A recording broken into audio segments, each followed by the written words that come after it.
Alright, what's up guys? Derek here, aka Mr. Enchanted. Now I just got back from the Glass City Showdown 5K in the Toledo game room in Ohio, and luckily enough for me, I was able to top the event with a very obscure and bizarre green steel deck.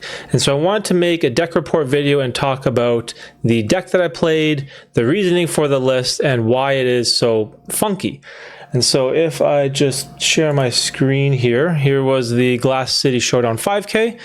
And where was I? I was somewhere here. We had top 16 cut. Oh, here we go, right here. Here's your boy. So I was 6-2 after Swiss, which was good enough for, I believe, the 11 seed in top cut. And if you look over here, the classification or archetype for my deck, it doesn't even exist. Like, it doesn't even have a tag. Like, all the other decks have like aggro, bounce, burn, songs, but mine has nothing. And the spiciness level is just off the charts. It's, I guess, over 100, and it's not applicable. And so this was the deck that I ran, and I sort of wanted to talk about my reasoning for it and the general idea and strategies behind it. Now, the main reason why I wanted to play a deck like this is that I sort of got a little tired and bored of the traditional green steel discard deck. So I was trying a bunch of whole different weird and funky builds, and this strange deck happened to perform for me relatively well at a few other tournaments. And so I just wanted to go over the cards in my deck and the reasoning behind them. Now, this deck, I call it Chrome Cow. And the main reason for that is the Clarabelle package and this card right here, Emerald Chromacon. Now, this is what this deck is entirely built around. Now, the main strategy that I first had was combining the Emerald Chromacon with Dock. And the idea that I had was in a lot of Dock decks, you would sort of run out of gas in the traditional like diggy hole type Dock decks. You know, you would go aggro to the board, you would go wide, you maybe play the mines, happy, Dock to regas, and you would just try to aggro your opponent down. And so I was wondering if I could find a way to just kind of bounce Dock and replay him, kind of like how you do in Amethyst Steel. And then I came across the Emerald Chromacon. Now, normally people use this card to bounce your opponent's characters in order to gain tempo, but you can bounce your own. And so I kind of thought about thinking, okay, what if I sort of go wide and flood the board, play Dock to regas, and then whenever my opponent banishes one of my characters, instead of banishing their characters for tempo, why don't I why don't I bounce my Dock back to my hand so I can keep like infinitely regassing my hand. And so this was the concept that I first came up with. Now, the way that this deck kind of works and shines is playing all these weenie one drops. So we got the Clarabelle, Cursed Merfolk, and the Mulan. So we got a pretty consistent one drop package, as we have 12 copies, 12 one drops, and all three of these cards are essential to the deck. Now, obviously, the Clarabelle is pretty self-explanatory. It is the shift line for the big Clarabelle. You can use it to snipe Maurice's workshop. Cursed Merfolk is you don't really use it for the discard. It's more for the lore pressure. But the card that really shined in this deck was the Steel Mulan. Now, the reason for this is that Mulan is a card that allows you to filter out the bricks from your hand. So when your hand gets too clunky with a bunch of Docks, or say if you draw too many Emerald Chromacons, you're pretty much screwed. Now, this is where the Steel Mulan can remedy that situation, and it can kind of save your really brick-heavy, clunky hands to sort of filter out all the uninkables to your discard and just keep the deck rolling. And so this was one of the main cards in the deck, and also it's a weenie, it's a one drop, again helping you to go wide. And of course, one of my favorite cards, as everyone knows, for whoever's been following my channel, Dock. I've loved this card ever since it came out, and the synergy with the Emerald Chromacon is basically everything in this deck. Now, the other two drops I added was Flynn Rider. Now, what I realized about this deck was it really needed two questers, as a lot of the times whenever I would test this deck, or I'd play opponents that were really good at the game, they could kind of figure out what I was doing. Whenever I would quest a lot of one lore characters, most of the time they would just ignore them. And so this became incredibly problematic as people started to race me when it came to getting lore. And so by adding cards like the Flynn Rider And the merfolk, for example, they quest incredibly fast, especially if you just open merfolk on 1, Flynn Rider on 2. A lot of the emerald decks used to do this strategy against the sapphire decks. And this strategy applies here as well. You want to play characters where the lore pressure that you're gaining from turning them sideways, it sort of puts a pressure on your opponent, and it forces them to make the decision like, wow, I got to clear these weenies off the board. I got to clear these 1 and 2 drop characters, or else they're going to quest me out of the building. And then that's where the Emerald Chromacon comes in, because now they're forced to clear all these 2 questers, and you can start bouncing things. Now, it doesn't always have to be the dock. You can start bouncing their characters for tempo, and this is where the deck kind of comes together. Now, of course, we do need more 2 drops, so we have Go-Go. Go-Go is a great, super versatile card here. It gives you that extra reach in the late game for lore. It gives you an evasive character that can contest Diablo, for example. And it's also just a good quester because of the evasive. There's a lot of games where I play this deck and I played Go-Go on 2, and my opponent, let's say they missed on the shift Diablo, and the Go-Go just kept questing for 1. All of a sudden, it's turn 4, turn 5, turn 6, and the Go-Go is still questing for 1. So the Go-Go adds a lot to this deck. But I just kind of went with 2, as again, it's only a 1 quester, and if you play against really good opponents, then a lot of people play around the Go-Go effect. Now next, of course, we have to have the best 2-drop in the game. Mr. Smee, this is a no-brainer, 3/3, quest for 2. This is the absolute perfect card in this deck. And actually, we don't really need to explain too much about Mr. Smee. That's just an obvious. Next, we have Ursula Deceiver. Now, at first, this seems like a automatic 4 of. And it was at the beginning for me. And this was very helpful against a lot of the green steel decks, the amber steel decks, as you can use this to really slow down their, not their control, their removal, like Storm and Strength. And you can remove the discard cards, like Sudden Chill, for example, or Bruno. So you can kind of set up your strategy with the Emerald Chromacon. But again, I ran into this problem where Ursula was almost just too slow, as it was just a 1 quester. And so I kind of had to shave down the copies of Ursula, and that allowed me to fit in the Flynn Rider, for example. I just needed more bodies that could quest for 2. And even though the Ursula is great at picking and sniping songs out of your opponent's hands, the pressure that just a simple 2 quester on 2 provides for this deck is incredibly valuable. And so also the other thing too is if you do get an Ursula 2 on board, you also have the ability of bouncing it later on with the Chromacon in order to play it again. Now, this is a strategy that I would use mainly against Ruby decks, because against Ruby decks, you can't Ursula Brawl, you can't snipe those actions, but you gotta snipe the Be Prepared. Because the Be Prepared, the board sweeper, the board clear, clears everything. Okay, sure, it triggers a whole bunch of Chromacons, but there's nothing left on the board. So you really need the Ursula to snipe B prep in the Ruby matchups. So I went down to 2. It was okay. I could definitely see a reason for why you would want to play more. Now, next we go to the 3 drops. Now, the 3 drops was probably the most important slot in this deck. And this is where the decision making was incredibly difficult. And on the surface, this looks like an aggro deck. And a lot of people will think that when you open things like Curse Merfolk, and then you play Flynn Rider or Ursula, and then you dock and you regas.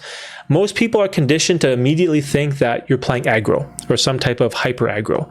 And that's not what the identity of this deck is. It's sort of like an attrition deck. It's like a weird mid-range to late game control deck that takes a lot of time to set up, but that is the idea or main strategy that I'm trying to accomplish here. I'm not trying to just YOLO quest and win the game before turn 6, for example. I'm really trying to get to like 7 ink, 8 ink, 9 ink, set up a big Clarabelle, set up multiple Emerald Chromacons, and that's where this deck shines. It's in the mid to late game. So on the surface, it's kind of like an illusion. It looks like this aggro deck because you do have the tools to do that. Like, don't get me wrong. Let's say you're playing a Sapphire deck that's incredibly slow. You can flip that switch and just go into all-in aggro mode. So you can do that with the Merfolks, Smees, and Flynn Riders, for example.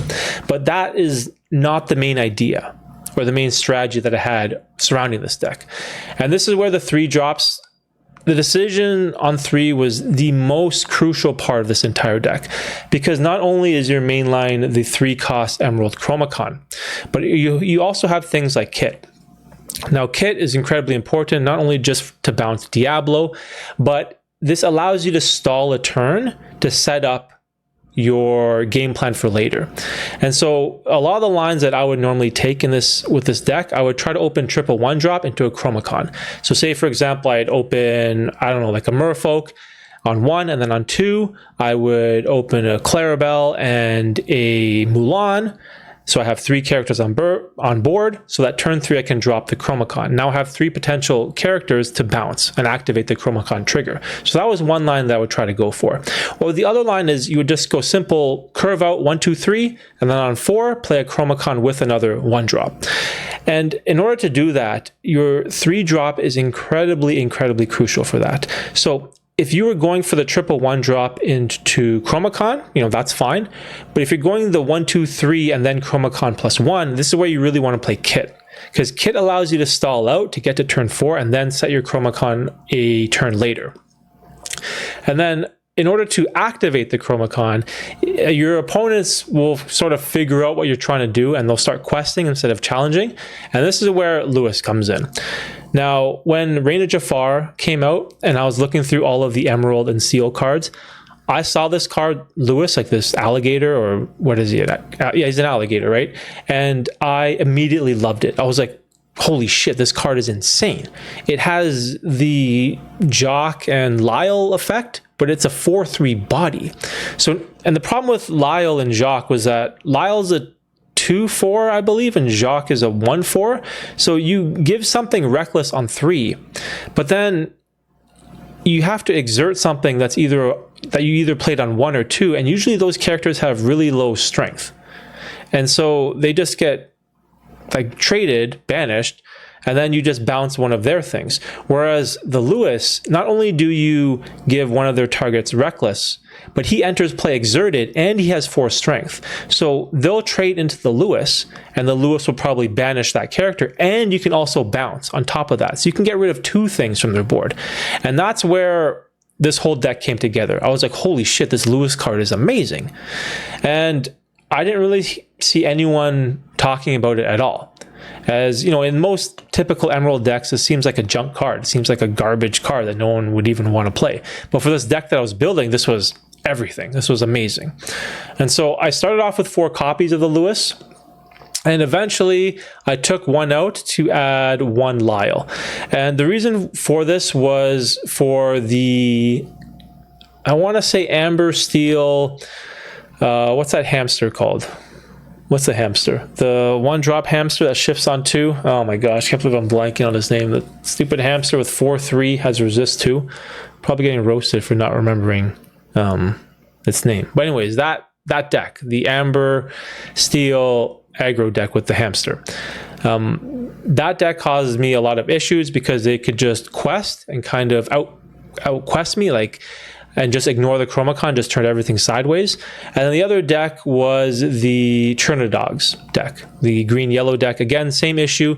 They go wide, they just quest me out of the building and ignore the Chromacon. And so for those 2 decks, I really needed to kind of counter that a little bit. And by dropping 1 Lewis and adding 1 Lyle, it sort of made those matchups a lot more palatable, or it sort of gave me a chance where I could kind of drop the Lyle or I'd mulligan for it, and that would put a lot of pressure on them, because now I could start trading and start lore draining them, and that would give me a chance to enter the mid to late game.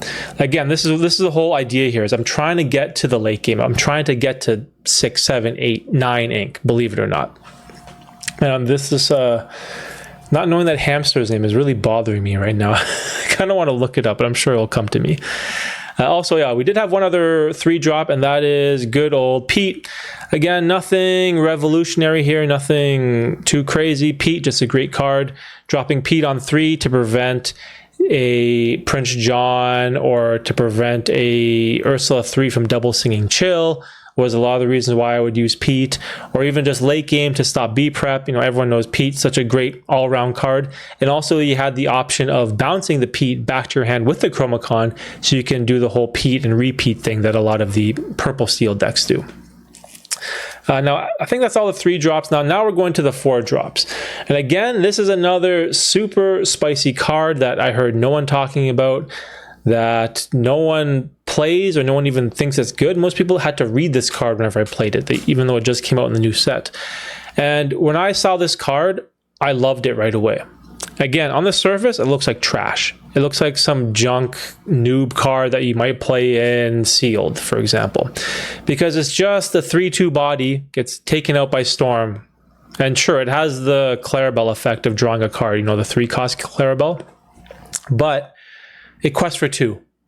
And again, I hinted at this earlier, the 2 questers in this deck is what really makes the deck shine, because it just applies so much pressure.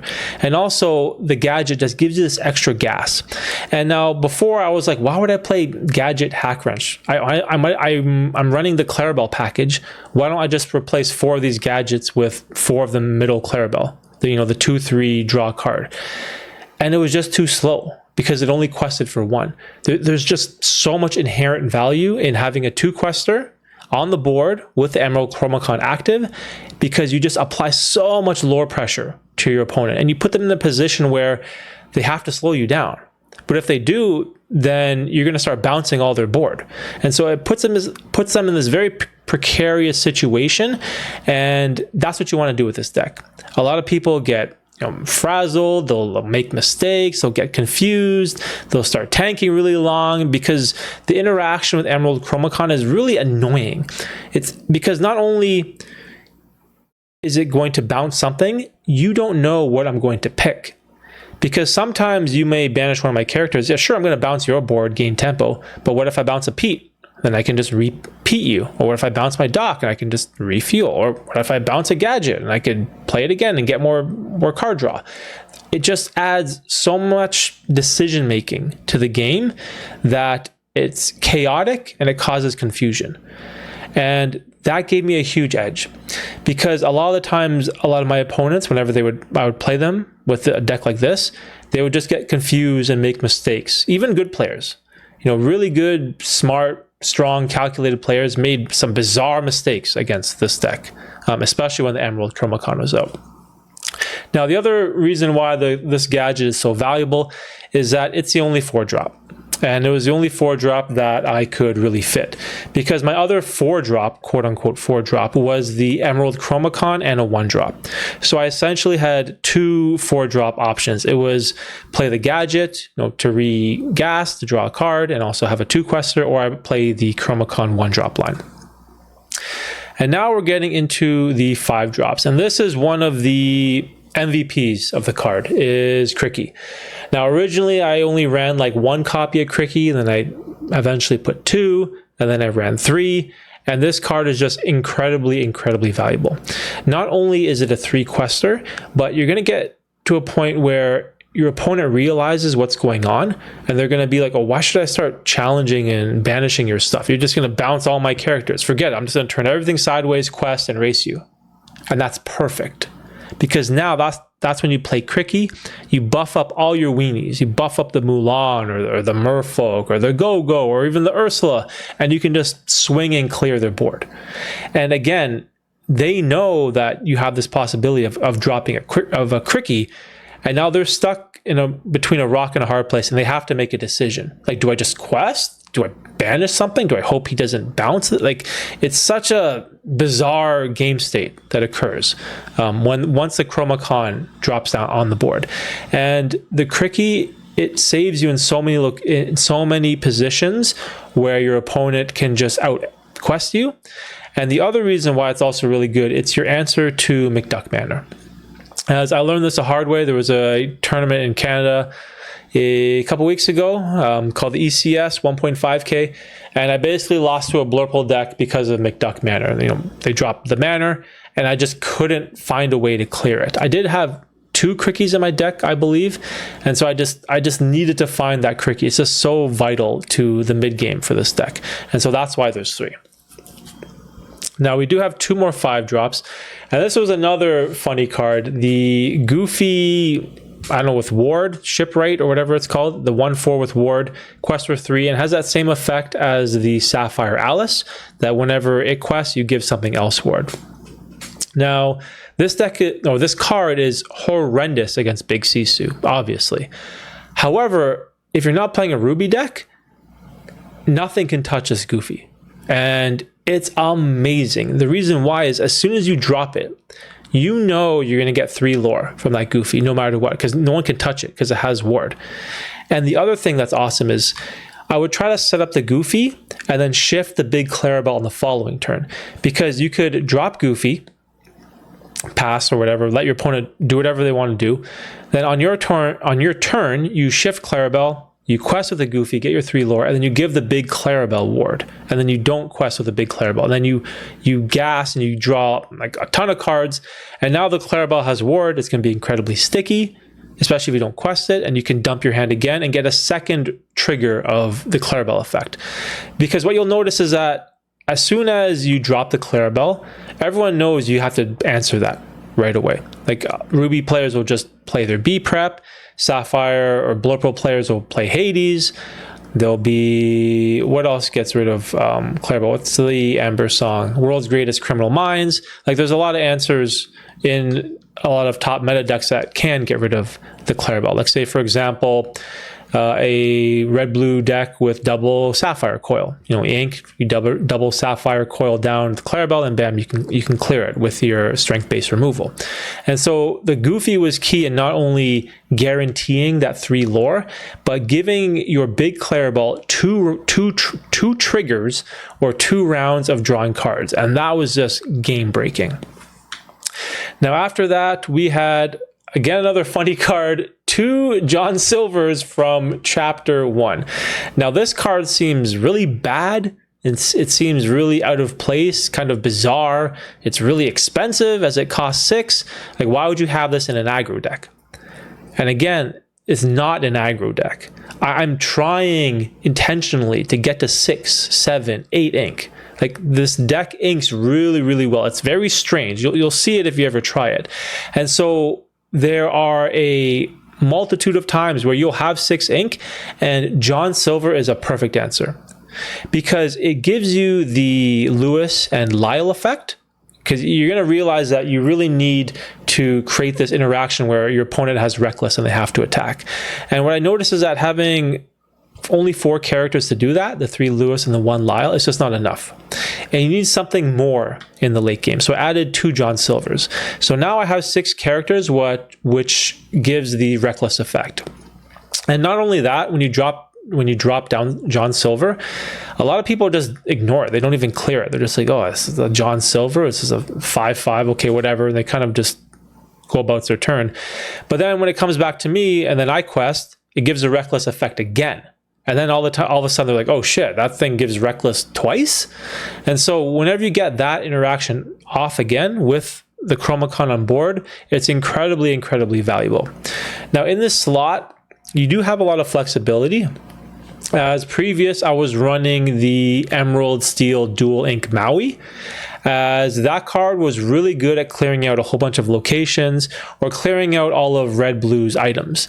Now this was a card that I actually really missed in the Glass City 5K because there was a ton of Red Blue decks that I ran into, so I could have used the Maui, but in my testing I found that against the aggregate or against the whole color spectrum as a whole, the John Silver was a lot more valuable. But again, this is a slot that you have where you sort of have flexibility. And last but not least, we have 4 of the big Clarabelle. You know, no surprise here. The deck is called Chrome Cow. This is the main character in the deck. It's the main star. And you don't have to just shift it for 5. A lot of people will see that 1 cost Clarabelle, and as soon as you get to 4 ink or 5 ink, they're going to want to kill it because they're going to think, okay, the shift is coming. But again, we are going to get to 6, 7, 8 ink, and you can just hard cast. Well, not hard cast, hard play the big Clarabelle, and it catches so many people off guard. Then, of course, The Emerald Chromacon, I've talked about it enough, don't really need to go over it, I guess, too much. And then, of course, we did have one song, Strength of Raging Fire. Not only is it inkable, but a deck where you go super wide with all the 1-drops and 2-drops, this gives strength and incredible amount of value. And it also gives value to your cards, like your 3-drops that have on-play effects that are useless after the fact. So say, for example, when you play a kit Cloud Kicker, the on-play effect is incredibly strong. When you play a Lewis, again, on-play effect, incredibly strong. But after that, they're useless. They're both just 1-questers, and they don't really do much. And this is where you can really utilize them to sing cards like Strength. And of course, Strength, we all know, just super strong card. You know, you can go wide. I've used it numerous times to clear out like a Hades, for example, or clear out a Maui Shark. It's just you just need some type of removal, and Strength of Raging Fire is great when you are on the draw. So yeah, so this was pretty much it. That was my super bizarre Chrome Cow deck that I brought to the Glass City Showdown. We had 134 players, and I ended up in 11th. Actually, let me just go back to this list here. I want to talk about, there was one deck that really kind of countered me bad. It was red purple here. I guess this deck right here. So normally the purple decks were a good matchup for me, but in the top cut, in the top 16, I played a red purple deck and I was on the draw, and I got totally countered by the Dual Ink Medusa card. I think it was like when you play it, it does 2 damage, then you return a character to their hand, and so this Dual Ink Medusa just bypasses the Emerald Chromacon. So this completely destroyed me. So I guess it was here, Crab. Isn't it 3? I could have sworn it's a 3 cost. Isn't it 3 cost? This not the list? I swear I lost a red purple in top 16, and it was a Dual Ink Medusa. Is there another red purple? Sorry, one sec. Red. No, this has to be it, right?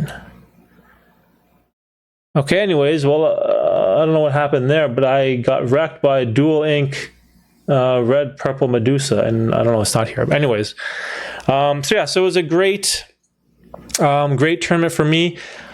I did go down with a bunch of guys from the greater Toronto area, and our whole squad did really well. My brother, who's an up-and-coming green-purple player, he made top 8 right here. Bearsy, that's my brother Steve. I think he was 6-1-1 after Swiss. And funny enough, his one loss ended up having to be me. We queued into each other in round 3, which is the worst. You know, team kill, that kind of sucks.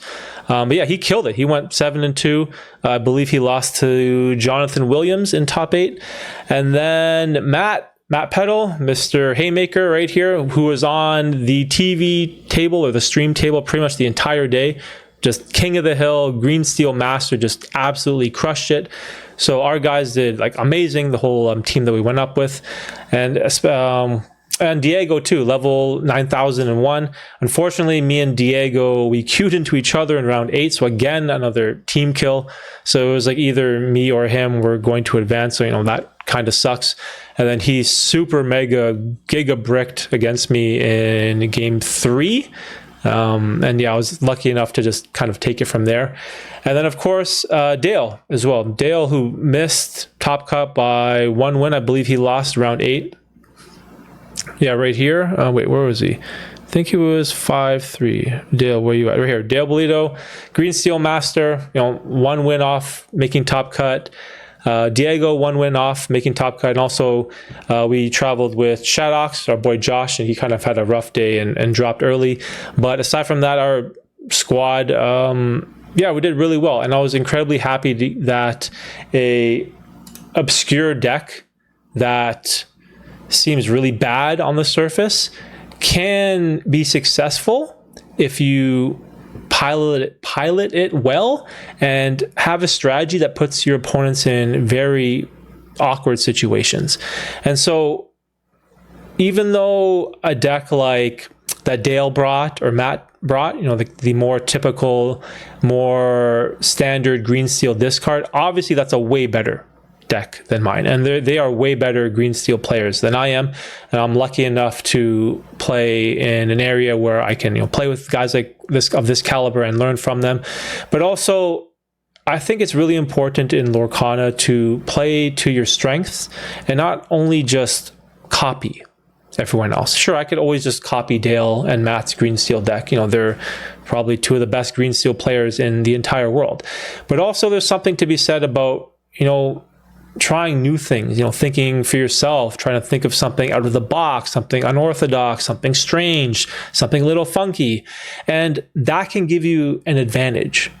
Whereas, you know, I'll probably never be as good of a player as Dale, for example, with green steel. But if I bring these very bizarre, obscure decks, now my opponents, they have no idea what I'm doing.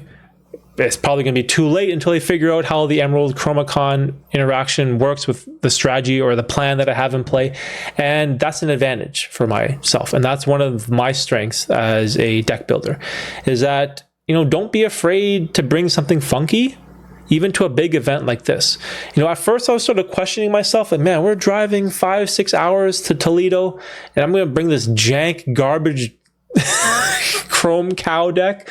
But sometimes it's good, you know, to have faith in your own deck, faith in your ability to build something, and also to just have fun. And that's what I did here. And I was super happy that the whole squad performed, had a great time.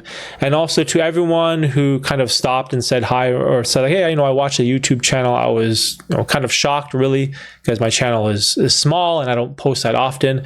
So if you ever are playing Lorcana and you watch a channel or follow me or have seen any of my videos, definitely say hi. I always love talking to new people in the community, as all you guys are awesome. So I think that's pretty much it. Hopefully you guys enjoy this video. Let me know in the comment section down below, and I'll see you in the next one.